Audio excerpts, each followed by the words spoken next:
Well, Yeah, it's recording. It's recording for sure. You know, we are what end of August now already, and I don't know you, but I have this feeling that this is like the last summer. I've had that feeling for a number of summers. So it's not a new feeling for me, but there's a lot of anxiety in the air. That's for sure, Mm. and that has really characterized the age we live in for the last 20 years. It's been pretty intense, and I think that it's driving Western civilization mad. I don't think we can handle the anxiety. Uh, what's behind it, I think, is simply where history is taking us at this moment, and it's taking us to the sunset of industrial economics.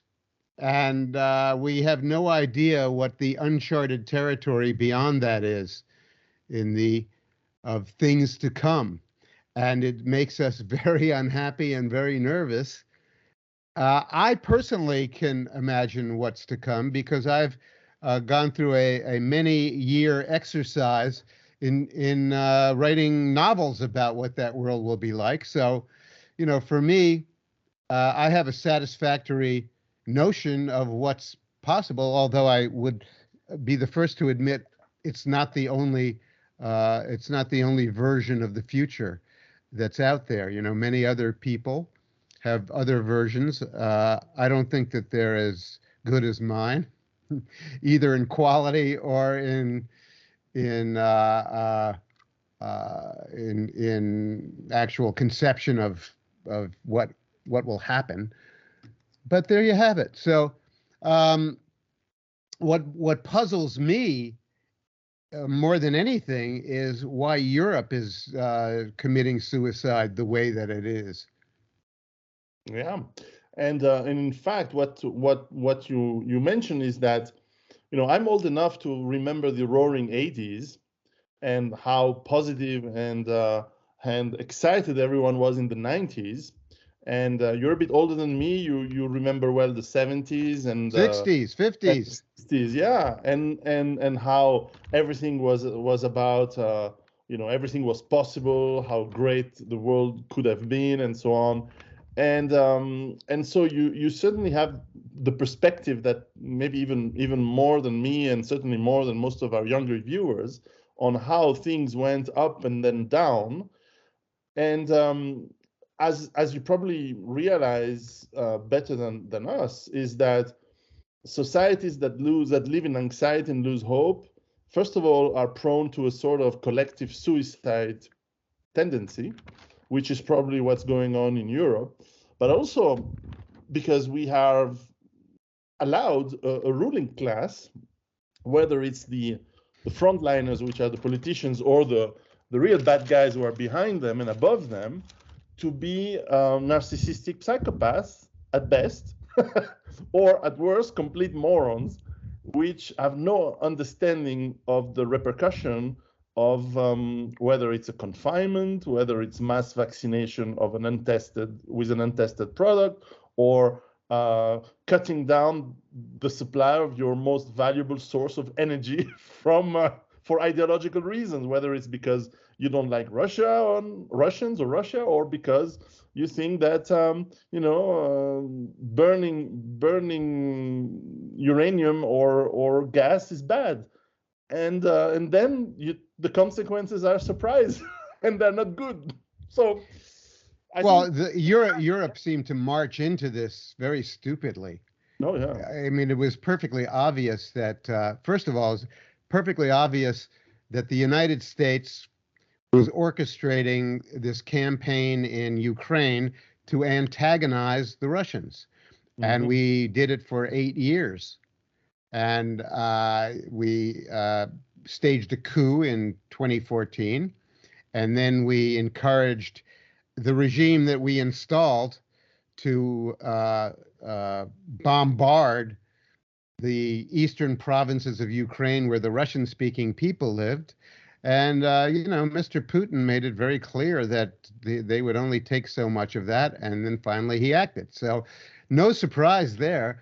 Of course, as in 1914, we're entangled in these alliances that drive us into crazy positions. And we are, and you in Europe, not you in Switzerland, but your neighbors around you are entangled in this NATO alliance that is propelling you into very bad decisions. And what I don't understand, one thing I don't understand, because there are many things I don't understand, is why Olaf Scholz's government is still in power. Mm. You would think that just the consequences of the last 2 months would be so embarrassing and humiliating that the people, that at least the parliament would rise up and call for some kind of vote of confidence or whatever the procedure is. I don't know exactly how the German parliament, for example, differs from the British parliament or other parliamentary systems.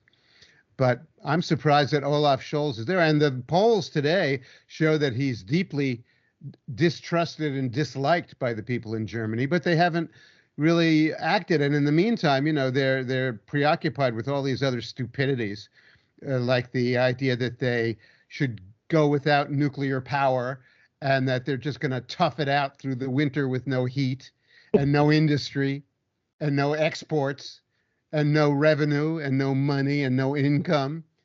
And it seems absolutely insane. I don't know. Well, maybe anthropologically, the people are not do not have the physical and mental abilities to actually go to the streets and do a revolution like your generation could have done 40 years ago. I don't believe that, really. Nah. Yeah, I don't know. Why would they be incapable? Well, Except mentally, for sure, living in this anxiety. Maybe we are like in Naomi Klein's, concept of the shock doctrine, where you shock people constantly into fear, and then they always hope that, maybe it's going to get better, and if you do something, it's going to get worse. I agree that I don't understand why, because every morning I wake up and I have this very strong urge to take whatever tools I have in my house and go straight to the government. However, then I look at my kids and I say, well, actually, I need to stick around for a while more. So, and my girlfriend too. So, I have still stuff to lose, and maybe that's it. Maybe we all have things to lose, and we're not hungry. The fridges are still a bit full, and we're not suffering enough. But when I speak about anthropology, is that I'm comparing the situation to, say, 1948, the spring of the people in Europe, where most of the movements, this was pre Karl Marx, and where 1848. 1848, yeah. Karl Marx had to just publish the Das Kapital, and so there was no such thing as Marxism, Leninism, or Maoism. And yet, throughout all of Europe, people revolted and went to die on the barricades for rights. Yes, but yeah, go ahead. The disorders of industrialism, which Marx would later codify and attempt to make coherent for a large audience, those disorders of industrialism were already upon the European people.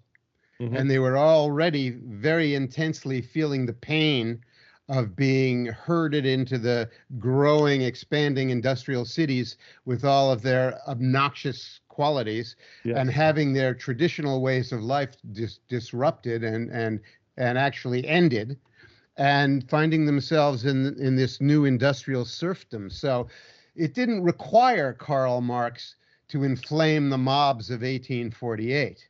Mm-hmm.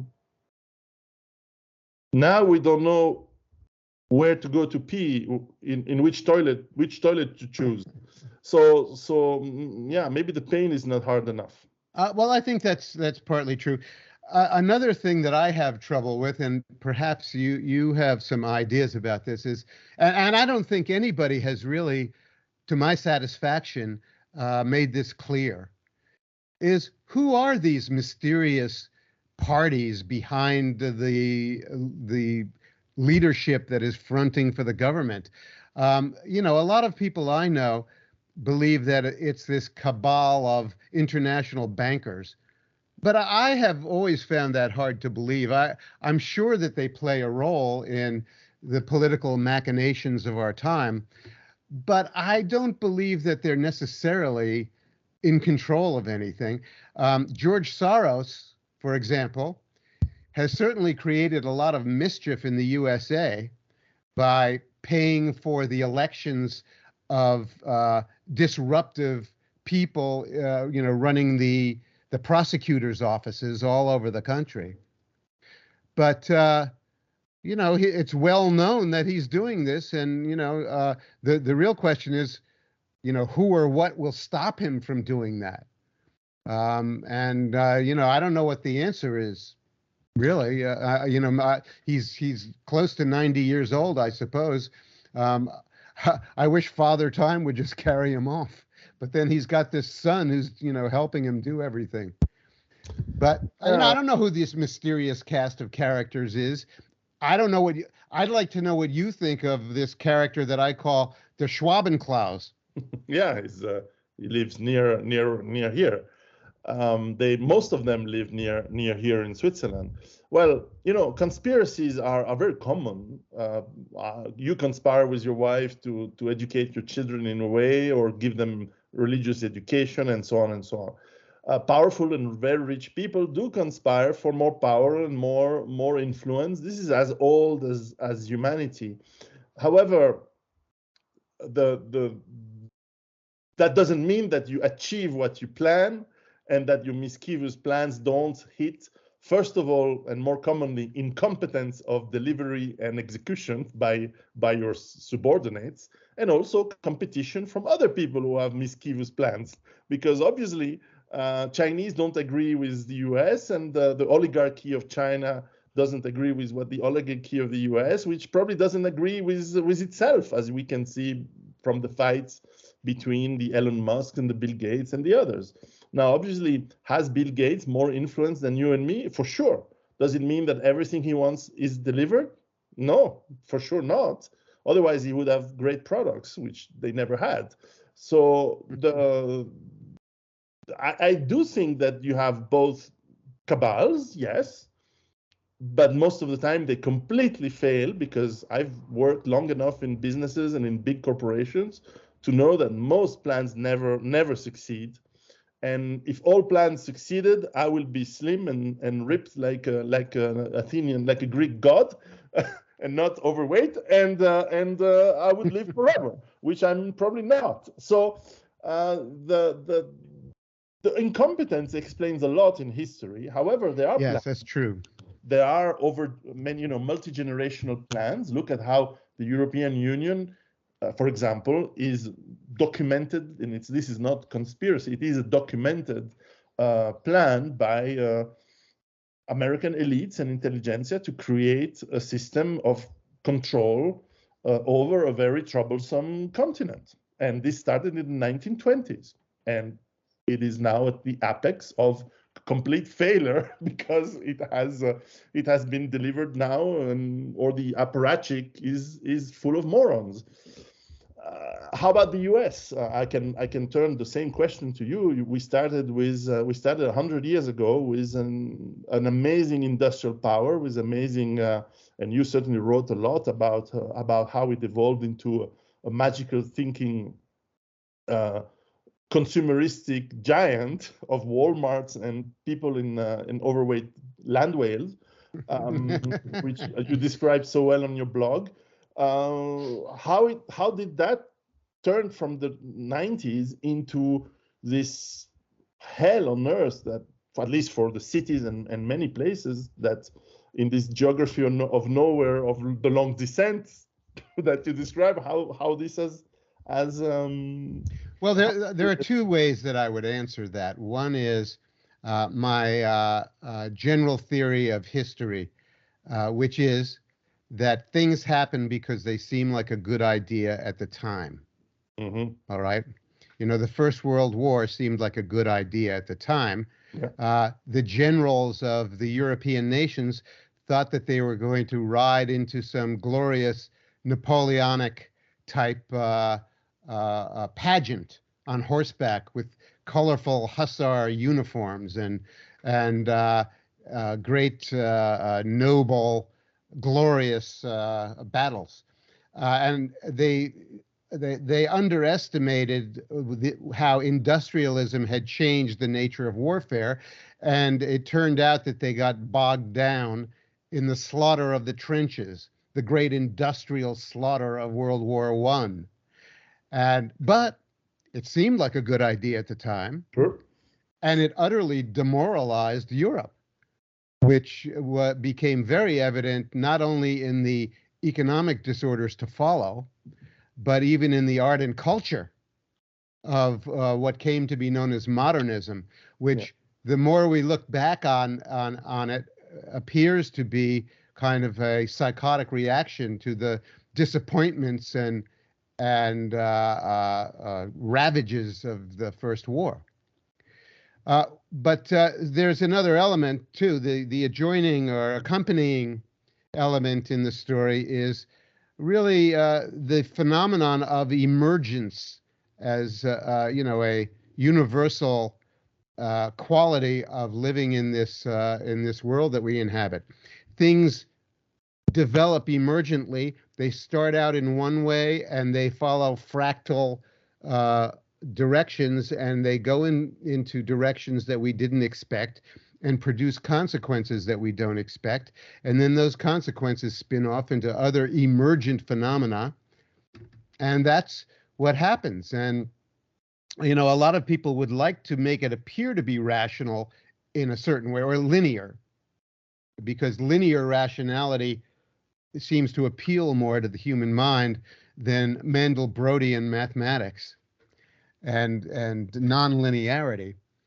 But I think that's kind of the catch in the whole story, is that the universe is emergent, but human thinking tends to be linear, at least in many of its presentations. What actually goes on in the brain probably actually is a much more emergent process and somewhat mysterious. But so we're faced with that quandary of reality not adding up to what we expect in a linear march of progress. And that's especially true with the 200-year orgy of progress that we have just been through with the comforts and conveniences of modernity. And, they have developed over this fairly rapid, comparatively rapid period in human history of modern times, from about the late 1700s till now, 250 odd years, right? And despite the great calamities of the world wars and other terrible things that happen in history, there's still this general expectation that things are going to just get better and better and more complex and more rich with comfort and more convenient until, we'll just be larval beings reclining on some kind of a sofa 24 hours a day, enjoying the screens that we watch. I mean, that's a pretty lame notion of what leisure, comfort, and paradise would be, but that seems to be where we're heading right now, at least in Western civilization. But Western civilization is also rebelling against all that, and has developed a death wish, and because it can't really apprehend anything beyond that paradigm, and that paradigm is now ending. Now, personally, I think what we're heading into is something like new medievalism. You could not necessarily merely a new serfdom or a new feudalism, but a reduced standard of living in which people have to work harder with other people in organizations that resemble more organic communities or tribes or families or clans or villages. And everything, we're used to everything operating at the giant scale, including the streams of revenue and the streams of pleasure and the streams of food and the streams of satisfaction and entertainment and diversion. We're used to those gigantic streams of everything, and those streams are going to be reduced to a much smaller stream. And we just can't feature having to live that way. You see it in things like, and there's a great kind of dissonance or conflict between the advertised reset of the Schwabenklaus and the WEF and what is actually happening regardless of the WEF.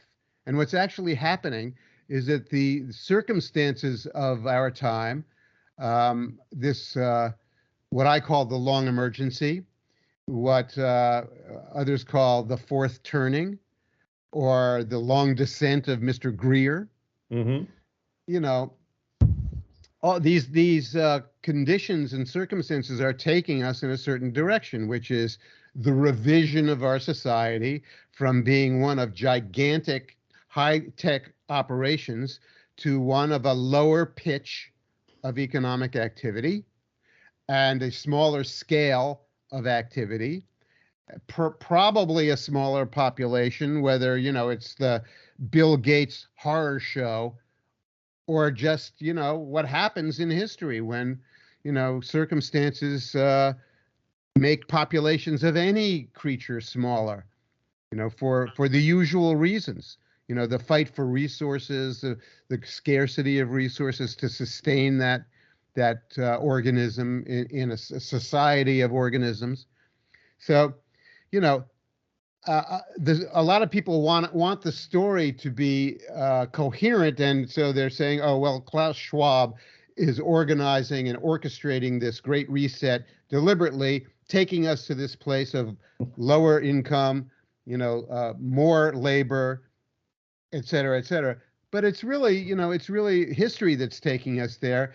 And Klaus Schwab is this great pretender strutting around in his Star Wars uniform, pretending to be the orchestrator of it. And that's kind of how I see it. Yeah, for sure, two things. For sure that this emergency, this descent, or certainly the transition to a very complex society, to a less complex society in history, and most probably in the years ahead, is certainly not going to happen happily and with a lot of laugh. It's going to be very painful, and it's going to hit the cognitive dissonance that you described so well in Too Much Magic of people expecting a different future. Well, I just want to insert that what you say also means that it will naturally be accompanied by a period of disorder. Yes. Which will be, painful. It's Yes. the disorder it's the disorder and the journey from here to there that makes us crazy.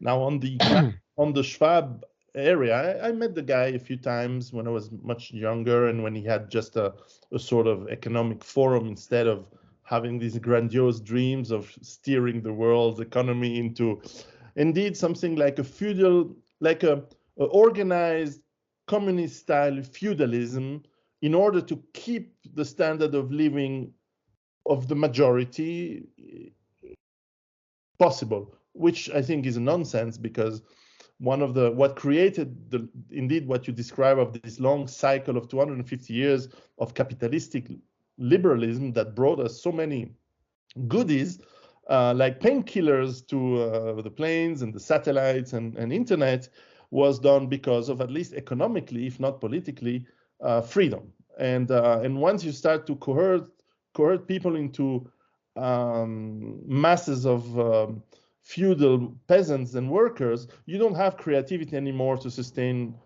let alone creativity on new things, but creativity to keep the machines working that exist. Because, for example, as you know, we started to use resources from the easiest to catch and transform and use, then to the hardest. You never start with digging tar sands. You start with the Pennsylvania crude that is easy to get. Now, Yeah. if we revert to a less complex world, we cannot revert to the Pennsylvania crude easy to get, because there's none of it left. Yeah.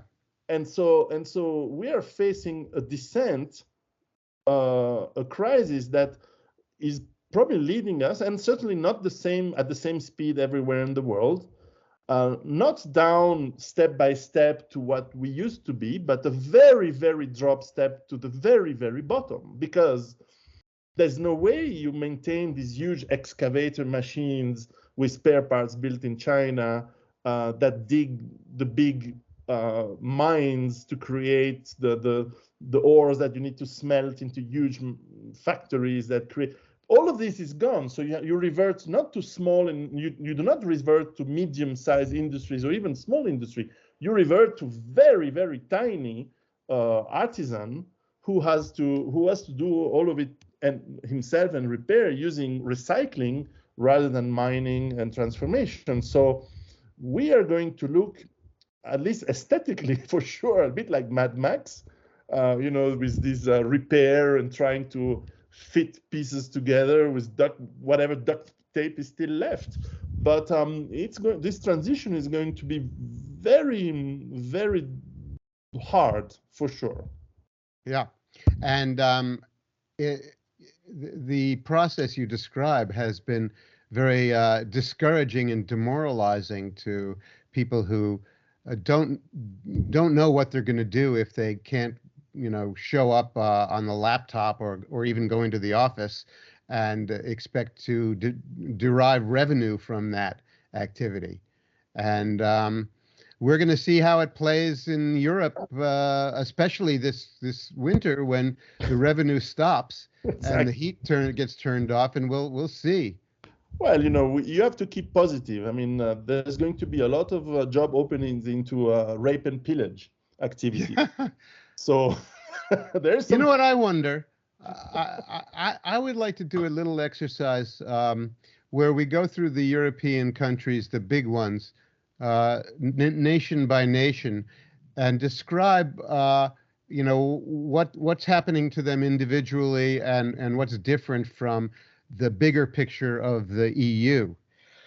For example, I'd like to start with Italy, and I'd like to hear what you have to say about the convulsion that's underway there now, which few people are paying attention to, starting with Draghi's resignation.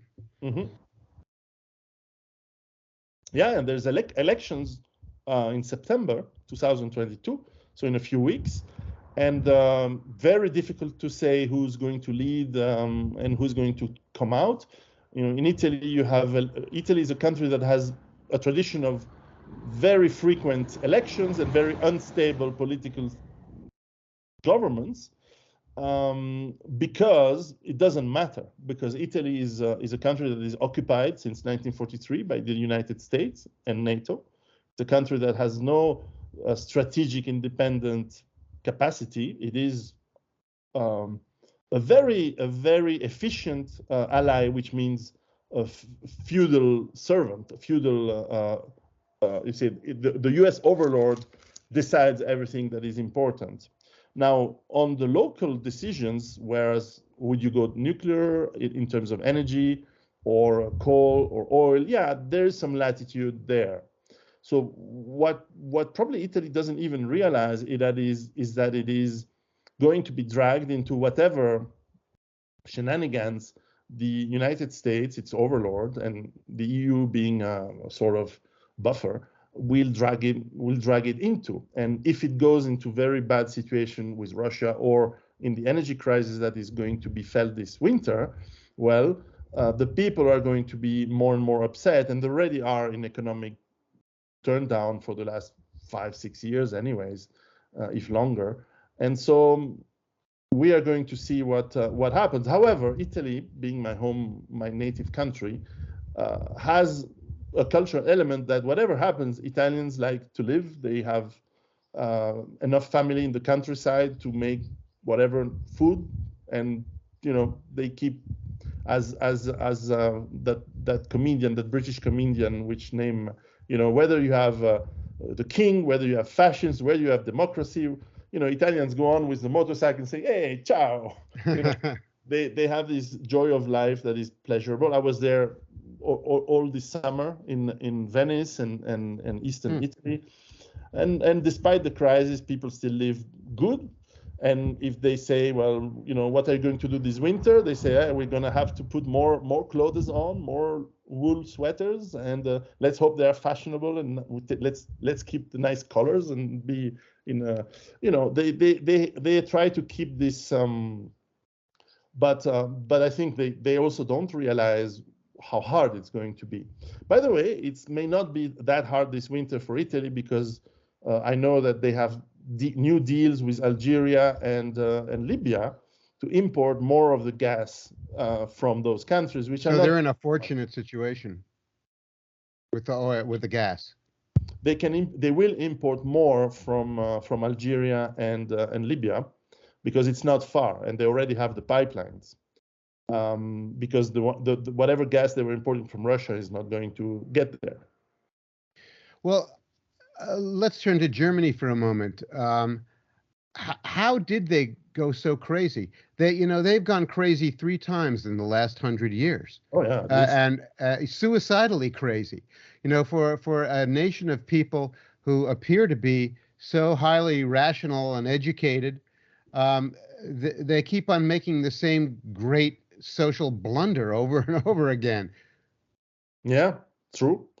And that will have to be explained at some point by historians, because clearly, while World War I is explainable, World War II is explainable.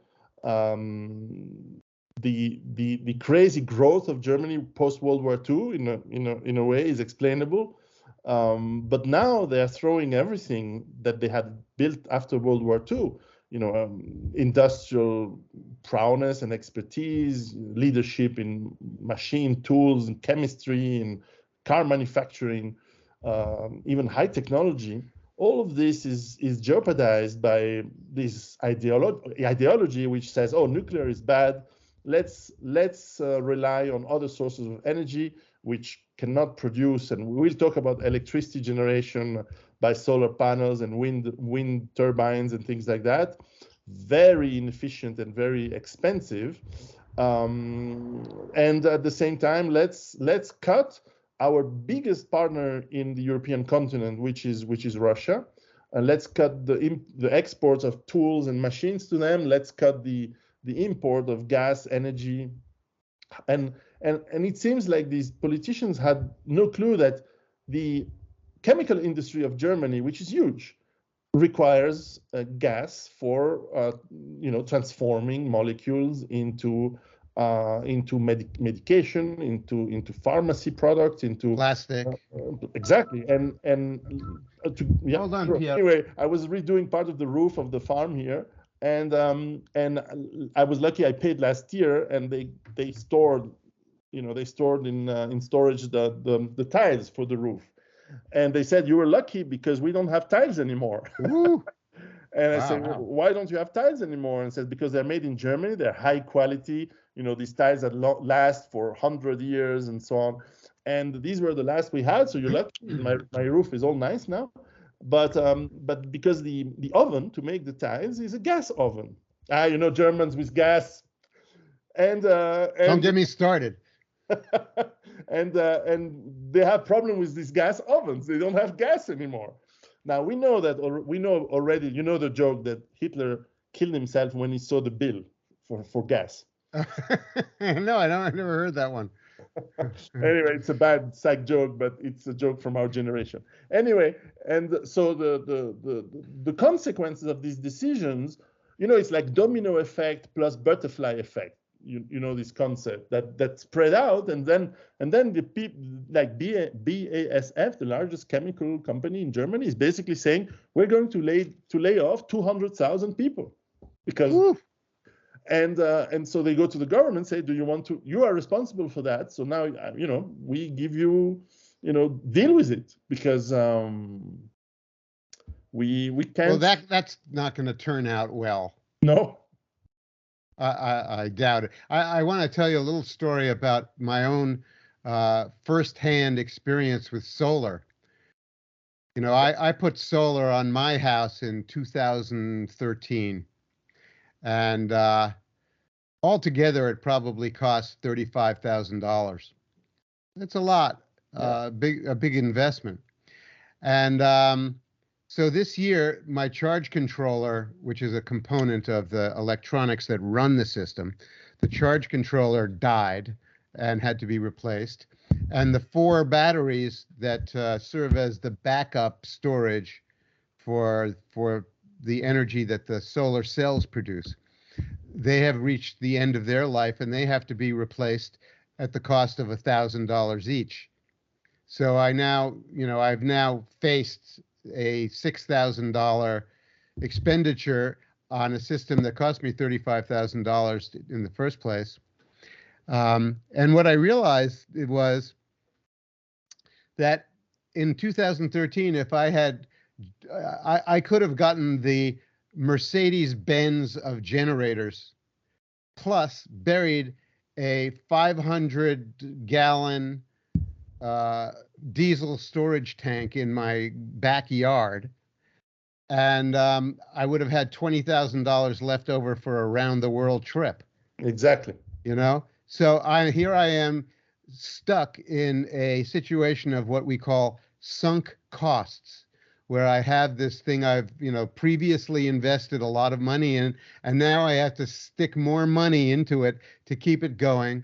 And I'm not really, I'm not really sure that it has any real meaning. I save a certain amount of money each month on my electric bill because I'm pumping electricity into the system. But, the backup batteries in a real serious grid down situation would probably only last for 12 hours at the most, running a few critical loads. So, the whole thing is really forcefully reminded me of what a scam this is. Yes.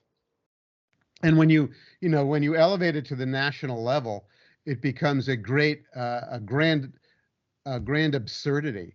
Yeah. The whole idea that you're going to put up these thousands of gigantic electric wind generation turbines the size of Godzilla, and every single one of them does not compensate for the costs of its own construction. Yeah. And when and you're faced with the problem of tremendous cost of replacement parts when the turbines have to be changed out, or the rotor blades have to be fixed, or one thing or another.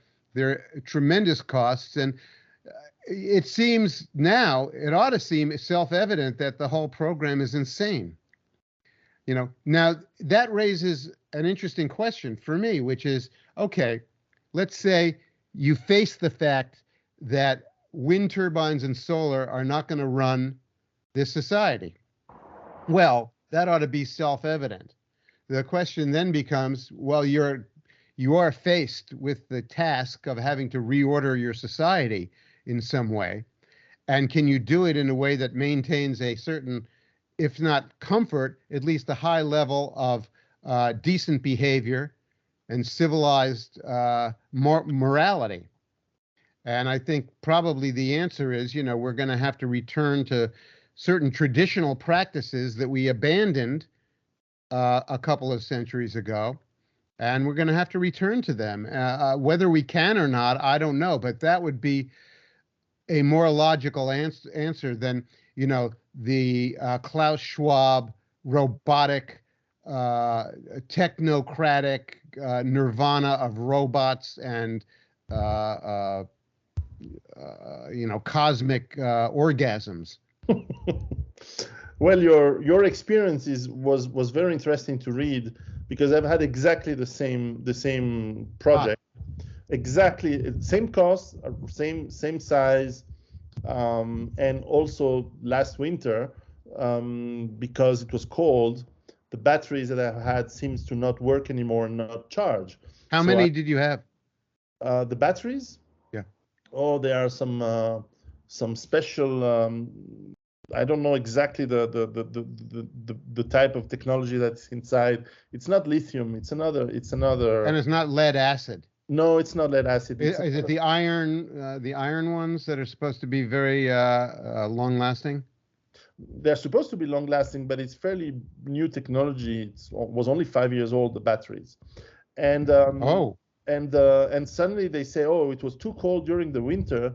The batteries are damaged. They don't charge anymore. I say, well, that's going to be useful for batteries, and so I have to spend money now to have an audit of the installation to make sure that what needs to be replaced, if any, or if at least I can keep pumping the production into the system. that's But exactly what happened to me. I had exactly the audit. some money, but the batteries, or maybe or maybe it's a problem in that converter, and so the interesting feedback is that, as you said, it was a waste of energy and money and opportunity cost. But could it be that this is also something that, not just you and me, but even those oligarchs who have these very large mansions and also think, oh, well, if electricity falls down, I'll have my own setups and so on. Well, whether it's generator or solar, sooner or later, it will end up anyway. And the maintenance of any electric system on a small or even medium scale requires very skilled engineers, but also spare parts. Yeah, and I realized that the technology was so complex that there were so many points of failure Yes. in it that it was like a fragility machine. Yes, and therefore, we have to think that maybe point number one, if there is any plan to reduce population in a planned way, it's not going to work because you cannot reduce people saying, oh, we just want to reduce the people who are not useful. Well, how do you sort them out in an economy in a big city? How do you sort out in New York City or Paris? Or we keep the engineers, but we let the others die by starvation and cold. Not so easy to sort them out. It has been tried in the past, not very successful, and especially in the Soviet Union. Now, in the other way to look at it is that, after all, we can live without electricity, but it's going to be a much, much, much less complex world. Yeah, with more human attention required. Oh, and one of the things that we have really left behind that we can get back is people working together, and especially in a household. I live on a little homestead of 3 acres. You go by hectares, do Yep. you not? Yes. And I don't know what the equivalent is at about one hectare. There is a scale which I don't know. Yeah. Okay. Anyway, I've seen your place. It's yeah, nice. It's but not it takes a lot to maintain the garden and the fruit trees and the berry bushes and the chickens and all of the things that go with it. The fencing, all of it. Yeah. And what I notice is how much easier it goes when you have some help. Yes. And mostly I have to do it myself. Yes. But I can see that people will be more or less forced to rediscover how important it is to work with other people, and that will actually help them, get back into a way of life that's less complex. But it will be a psychological leap for them. We have this illusion that liberty is simply a matter of being left alone to do everything by yourself. But that's not really necessarily the essence of liberty. It certainly helps to be able to make all of your own choices about important things, but it also helps to be a social animal with other with other creatures like you, uh, aiding in your ongoing life. And we've completely forgotten that. A friend of mine put together a book, a history book of the history of the county that I live in, and it included a lot of photographs of the industrial activities of the early period. And what you notice is how many men are working together at everything. And among other angles of this story is that, you know, it's greatly supportive to have other people around you in a job like this. You know, when you're working in the forest as a lumberjack, and there are 20 other people with you, and you can be confident that most of them know what they're doing. You can depend on them. You know, they are there to support you, et cetera, et cetera. And none of this exists now. You know, everybody is not only working alone, but they're spending much of their downtime alone with their stupid phone, Yeah. or their screen. So that's a big rediscovery, but that will require quite a bit of social reorganization to get to it. And one of the questions is, can you do it without becoming a communist? Well, of course you can. Of course, yes. You know, and this whole idea that capitalism is some kind of a religion is absurd. You know, capitalism is nothing more than a management tool, a way of managing surplus wealth. Yes. So, you know, capitalism exists in a communist society because they have to manage their surplus wealth if they have any. Okay. Yeah. And they had some in the old Soviet Union. It wasn't a lot, and that was a problem. It wasn't enough. Yeah. But it's still the management of surplus wealth, and everybody is really faced with that. So, you know, to inveigh against capitalism seems to me to be a waste of time. It's really a question of, how are you going to downscale the society in a way that preserves liberty and upright behavior and decent, honorable business relations between people. You know, one of the one of the unrecognized traumas of life in the United States in the last 20 years is that we've become almost entirely a society of racketeering, which is making money dishonestly. And we can't seem to recognize it and get out of it and get back to honest dealing with each other. Yes. No, very, very, very true.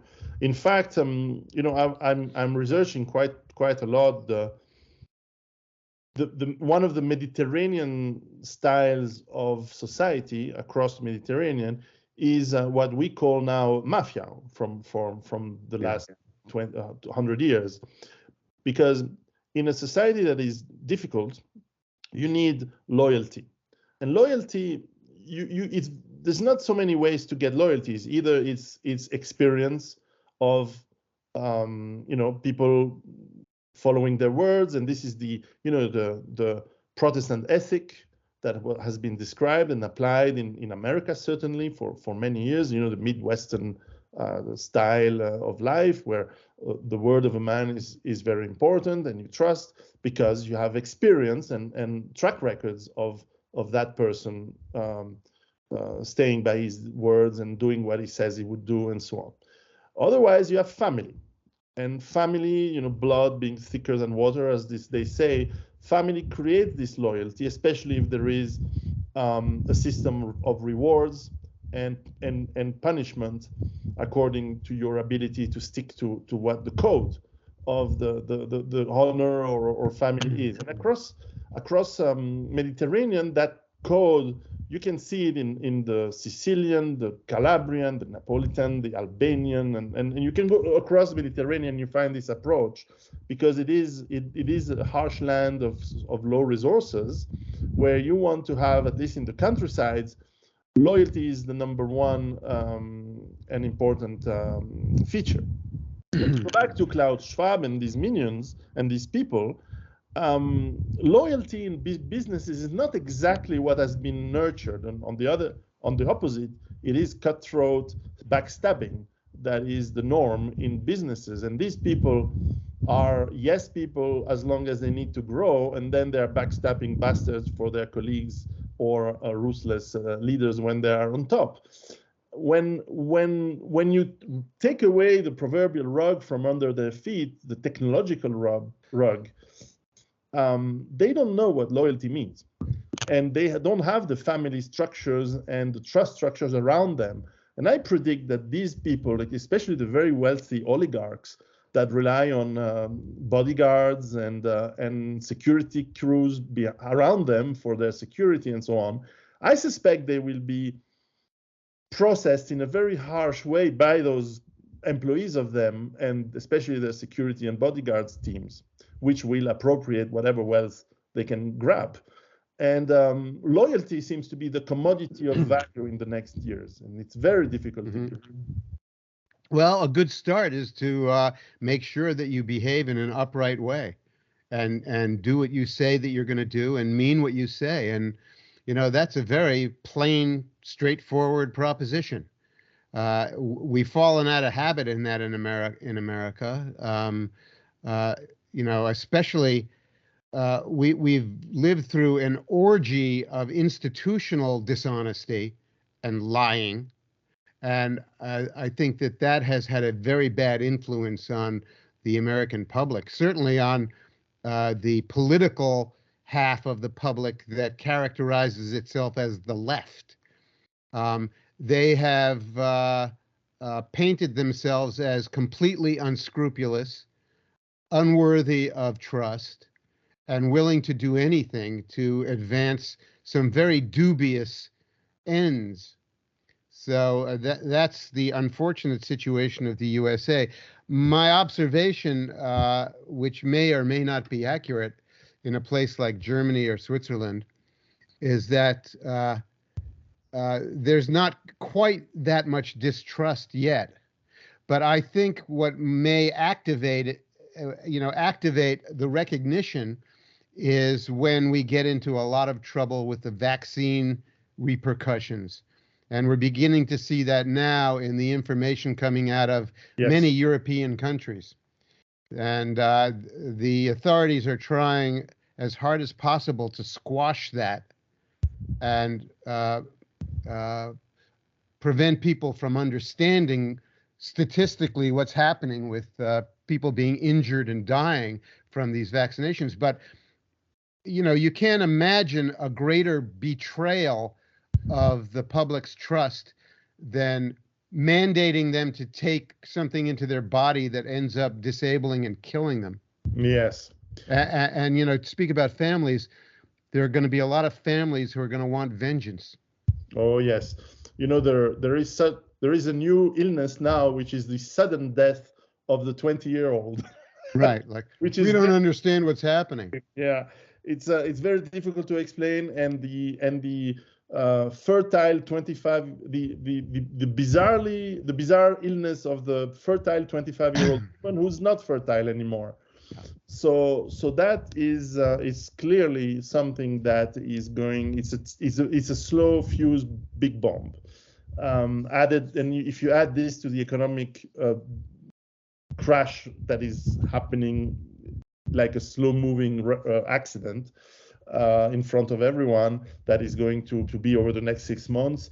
Adding to that, the politician inability, because there's also a lack of skills. These people do not have the skills of politicians you and me used to hear 20, 40, 50 years ago. These people are not well educated. They're not very smart. They're not. They are, and the oligarchs are arrogant buffoons often, and they are, as you said, they paint themselves into these caricatures of cartoonish scale. And I must ask you, what do you make of Joe Biden?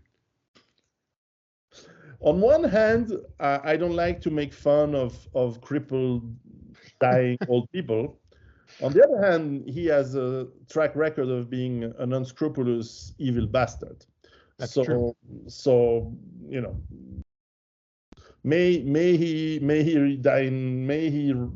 rest in hell for a long time if there is such a thing. He and his family, but certainly, who's ruling the country? Who's managing? Who's doing stuff? I mean, what are the? Is there, because you mentioned before something that sounded a lot like a Hegelian logic. You know, the Hegel had this idea that, you know, things sound like a good idea right now, let's do them. And there is a logic of history, there is a trend. Now he was thinking that there is a destination. I don't think there is a destination. It's just people bumbling their way around into, as you said, good ideas. And hey, let's do this because it's less painful than doing something else. And then you go into a path. And fortunately, our world is sufficiently large with so many different cultures that some cultures are taking the right path, whether by choice or by constraint. You know, Russia, for example, is not collapsing like the rest of the world, because they are still, and this war is actually, I regret it strongly, but this war is very good for them because it holds the country together. And maybe that's why they're going slow, because it's doing good for them. It's doing good for their economy, and it's making, again, a sense of unity of the people. It's also presented them with an opportunity to do something that is very beneficial for nations, which is import replacement. Yes. Oh, yeah. Yes. And I'm very sad for Ukraine and my Ukrainian friends and all the people who are dying unnecessarily. Again, it's by tens of thousands a month. But yeah, so that's a country who's not going to collapse. France, you mentioned Germany, Italy, Spain are doing very bad, very, very bad economically. And you can see, and this is very worrisome, I don't know if you see this in the US, there is a tendency from the governments to become extremely tyrannical and extremely over-controlling, even as the means of control are shrinking. Yes, but you know, one of the strange consequences of that, and this was a point that I made in my long emergency book originally 15 years ago, is that the real trend is for national governments to become more and more ineffectual and impotent and unable to discharge their duties and obligations. And that's exactly what we're seeing in the USA now. There's the appearance of this great grandiose police state, but in actuality, they're able to enforce very little. Exactly. Besides persecuting Mr. Trump. Yeah. But, you know, let me give you an example. A very close friend, let's say, received in her bank account $5,000 from the tax service in America, the IRS, Internal Revenue. She received $5,000 that she didn't deserve to get in a refund. She spent the last 4 months on the telephone and by mail trying desperately to give it back to them. And she can't make that happen. So, you know, even the lesson is that even if the tax service by mistake gives you a large sum of money, you can't fix it. Mm-hmm. And you know, that's true of just about everything that the government is in the United States is doing now, and it's liable to get a lot worse. The only thing that is lagging is the recognition by the public that that's true. Mm-hmm. Yeah, and this happened before when Rome went ballistic. People stopped paying taxes, and people stopped caring, and people moved to their estates in the countryside and didn't care anymore about what the clueless and powerless Roman emperor was doing. So, we are into very exciting times. This is the only thing I must say, is that for people who, like you, like me, or probably our audience, people who think and reflect on this, there is an element of excitement. There's an element of history in making that is probably going to be very tragic for most of us, but at the same time, it's immensely exciting. It's immensely making us feeling alive, you know? Yes. Yeah, it's true. And You have to be very careful about how you apportion your energy under those circumstances. You have to, be very careful about, what you put your labor into, what you put your money into, what resources you're accumulating, and how you're going to carry on intelligently. Because what this requires more than anything is intelligent responses to circumstances that are surprising. Yes, they are. Well, thank you very much for your time. I look forward to speaking to you again. I wish travel to the US would be made easier for people like me who are not vaccinated, so that I could come back to visit. Same for me. And but hopefully it will happen before there's no flights anymore. All right. Well, that's another thing that's happening, isn't it? Yes. The aviation industry. We're probably gonna have this video also on your channel, but for those who are on my channel and don't know you, I remind them to go check your blog. It's still Kustler.org. Yeah, no, .com. It's www.kunstler.com. My blog goes up every Monday and every Monday and every Friday, but not the days in between. And it comes out at 10 o'clock in the morning, New York time, and you can depend on it being there. It's an amazing read every week, and of course I will put the link on the description below. And for sure, people who are on your show can check me out on Piero.com. But everything I do is mostly in French these days. So voila. Anyways, thanks a lot for your time. We'll talk again soon, I hope, and keep going and repairing those battery systems. I know it's it's always a pleasure to talk to you. It is. Ciao. Okay, bye-bye, Piero.